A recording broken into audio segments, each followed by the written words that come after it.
నమస్తే అండి, welcome to Praveen tech tips. ఇవాళ వీడియో వచ్చేసరికి అయితే నేను పీసీ బిల్డ్ చేస్తున్నా.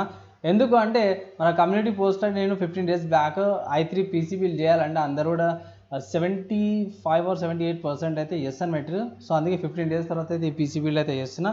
చిన్న ఎక్వేషన్ సపోర్ట్ ఏంటంటే ఛానల్ సబ్స్క్రైబ్ చేసుకొని బెల్ ప్రెజెంట్ లేటెస్ట్ టెక్ పెట్టుకోవచ్చాం అనమాట. సో ఇవాళ పీసీ బిల్డ్ అయితే ఆబ్వియస్గా i3 ప్రాసెసర్ ఉంది. అండ్ ఇక్కడ ప్రైస్ చూసుకుంటే మాత్రం 100 ఉందంటే 6,598 రూపీస్. సో 6,600 రూపీస్ ఆఫ్లైన్లో మీకు ఇది 6,000 రూపీస్కి దొరికిపోతుంది. కొంచెం బార్గెన్ చేయండి. అండ్ నెక్స్ట్ చూసుకుంటే గైస్ స్పెక్స్కి వెళ్ళిపోదాం. ప్రైస్ చెప్పేసిన కదా, స్పెక్స్. సో అఫీషియల్ ఇంటెల్ వాళ్ళ వెబ్సైట్ నుంచి తీసుకొస్తాను. 10th జనరేషన్ ప్రాసెసర్ అన్నమాట. ఇది ఎఫ్ సిరీస్ అనమాట. సో ఈ ప్రాసెసర్కి కంపల్సరీ గ్రాఫిక్ కార్డ్ ఉండాలి, డిస్ప్లే కావాలంటే. ఇది 2020లో లాంచ్ అయింది. 14 nm ఆర్కిటెక్చర్, 4 core 8 threads వస్తుంది. 65 watts పవర్ కన్జంప్షన్ ఉంది. ర్యామ్ చూసుకుంటే 266 ర్యామ్ అనమాట గైస్. సో 266 ర్యామ్ కంపాటబుల్ ఉంది. 3100 MHz ర్యామ్ ఫ్రీక్వెన్సీ దీనికి కంపాటబుల్ కావన్నమాట. సో 266 ర్యామ్ అంటే ఇట్లా DDR4ది మీకు ప్రైస్ ఇంకొంచెం తక్కువనే ఉంటుంది 3100 MHz కంటే కూడా. అండ్ ఇక్కడ LGA 1200 సాకెట్తో పాటు వస్తుంది. తర్వాత మిగతా అన్ని ఫీచర్స్ కూడా ఉన్నాయి. అండ్ ఇన్స్ట్రక్షన్ సెట్స్ చూసుకుంటేది 64 బిట్ అనమాట.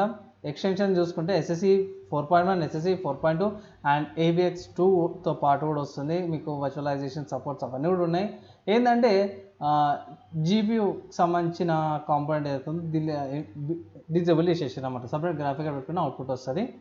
అండ్ ఇక్కడ ప్రాసెసర్ స్పీడ్ చూసుకుంటే మాత్రం బేస్ 3.60 GHz ఉంది.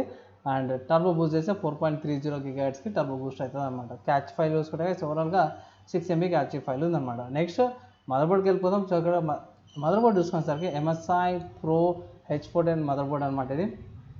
ఇదే ఎందుకు తీసుకున్నాం అన్న అంటే వైస్ MSI ప్రోడక్ట్ మంచిగా ఉంటుంది. అండ్ ఇక్కడ చూసుకుని మీకు 2 ర్యామ్ స్లాట్స్ వస్తున్నాయి. 3.2 USB 3.2 సంబంధించిన హెడర్. అండ్ ఇక్కడ SATA పోర్ట్స్ వస్తున్నాయి, క్లీన్గా ఉంది. ఇక్కడ మీరు M.2 పెట్టుకోవచ్చు అనమాట. NVMe ఇది. ఇక్కడ గ్రాఫిక్ కార్డు, తర్వాత ల్యాండ్ కార్డ్ కానీ క్యాప్చర్స్ కార్డ్ కానీ పెట్టుకోవచ్చు. కమింగ్ టు బ్యాక్ సైడ్ చూసుకుంటే మీకు HDMI పోర్ట్, VGA పోర్ట్, తర్వాత PS2 connector, 4 USB 2.0 ports, 2 USB 3.0 ports, Ethernet port and audio ports కూడా వస్తున్నాయి.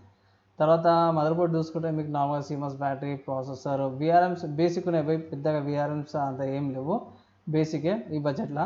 అండ్ మీకు మదర్ బోర్డ్లో బాక్స్లో ఏమొస్తుంది అంటే IO shield, documents, cables, driver CD ఎట్లా పెట్టాలనేసి. సో ఇది టెక్నికల్ ప్రాసెస్తో చేయించుకొని సొంత ఎక్స్పెరిమెంట్ అయితే చేద్దామనేసి అయితే నేను ఇప్పటికీ చెప్తాను. అండ్ ఒకవేళ సొంత చేసుకోండి, కాంపోనెంట్స్ ఏవైతే ఉన్నాయో మీరు ఆర్డర్ చేసుకోవచ్చు. ఆర్డర్ చేసుకొని మీరు లోకల్గా పీసీ బిల్డ్తో కూడా పీసీ బిల్డ్ చేయవచ్చు. లేదు అంటే ఇట్లా ఈ కాంపోనెంట్స్ ఏవైతే ఉన్నాయో మీరు పేపర్ మీద రాసేసుకొని నాకు ఈ కాంపోనెంట్స్ అనేది పీసీ బిల్ చేయమంటే లోకల్గా ఉన్న వాళ్ళు పీసీ బిల్ చేసేస్తారు అనమాట. కాబట్టి మదర్ ప్రైస్ తీసుకుంటే మాత్రం 5,475 రూపీస్ ఉంది. అండ్ ఈ పీసీ బిల్కి సంబంధించిన లింక్స్ ఈ వీడియో చూపించేది అఫీషియల్ లింక్స్ ఏవైతే అమెజాన్ లింక్స్ అన్ని కూడా నేను డిస్క్రిప్షన్లో ఇచ్చేస్తాను గైస్. మీరు వెళ్ళి కూడా చెక్ చేసుకోవచ్చు అనమాట. అక్కడ ప్రాబ్లం ఏమి ఉండదు. అండ్ నెక్స్ట్ చూసుకుంటే ర్యామ్. సో ర్యామ్ చూసుకుంటే గైస్ క్రూషల్ బేసిక్స్. సో ఇంతకుముందుగా చెప్పుకున్నాను కదా మనం ర్యామ్ కాస్ట్ అని చెప్పి తక్కువ పడుతుందని. సో ఇది crucial basics 8GB DDR4 RAM అనమాట. 266 MHz ర్యామ్. అన్న 266 ఏమో చూసినట్టుందన్న అనేసి మీరు అనొచ్చు. ఎస్ గైస్, ఇక్కడ ప్రాసెసర్ కార్డ్నే మీరు చూసిరన్నమాట. RAM speeds DDR4 266 RAM support అక్కడ దాకా సపోర్ట్ ఉందనేసి.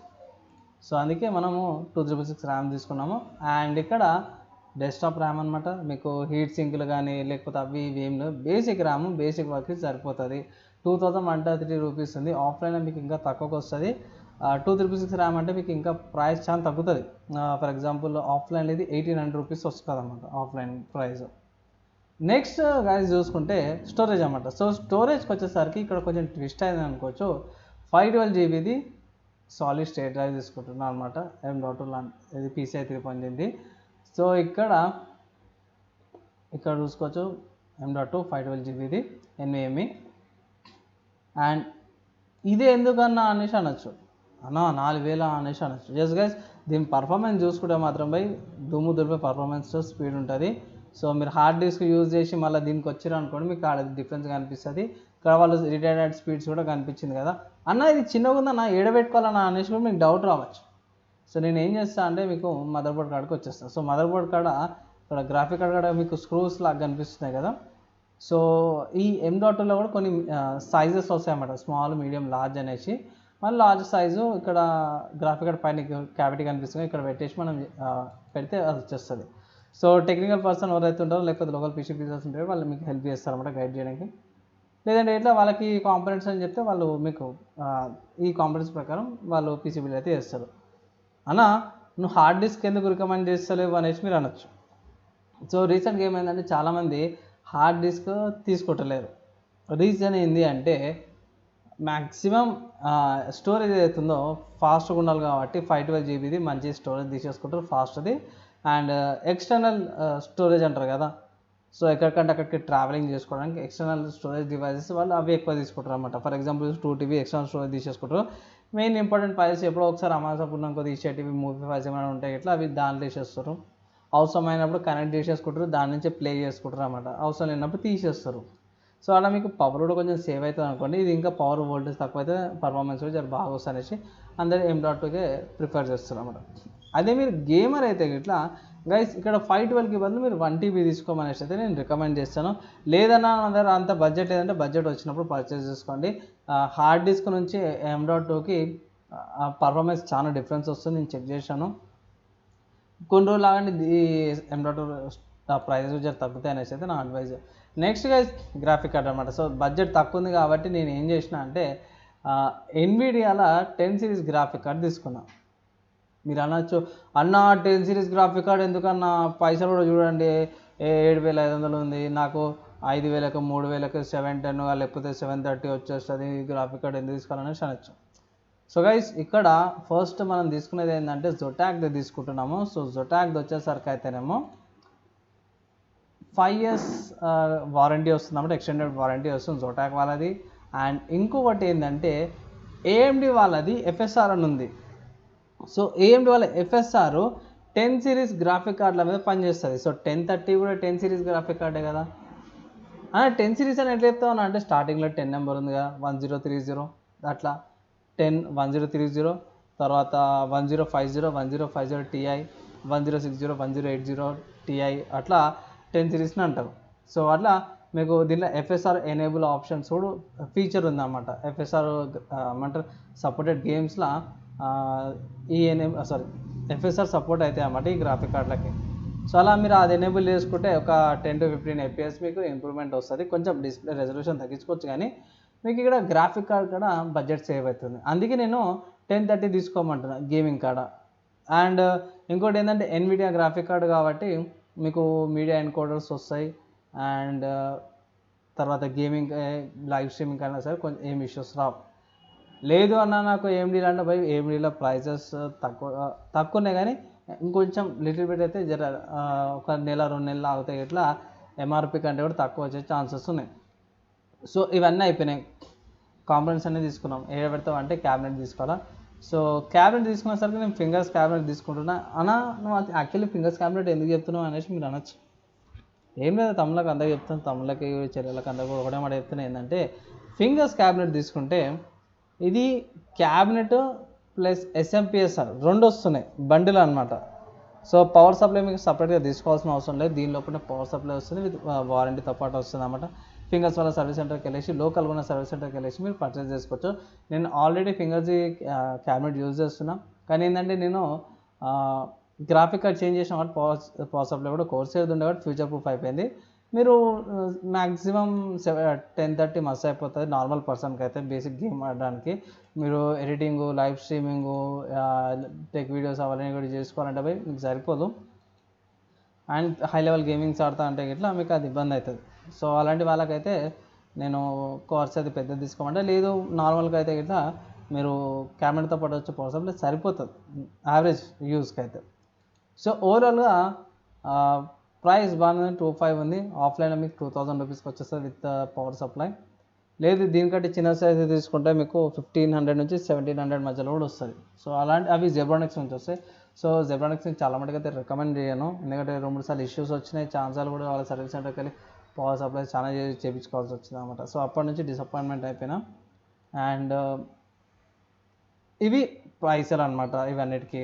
సో క్యాలిక్యులేట్ చేద్దాం ఎంత అవుతుంది. సో గూగుల్ క్యాలిక్యులేటర్ ఓపెన్ చేసిన. సో ఇక్కడ చూసుకుంటే పవర్ సప్లై, తర్వాత గ్రాఫిక్ కార్డ్, తర్వాత స్టోరేజ్, తర్వాత ర్యామ్ అండ్ మదర్ బోర్డ్, తర్వాత ప్రాసెసర్ అనమాట. సో లైన్ ఉన్నాయి.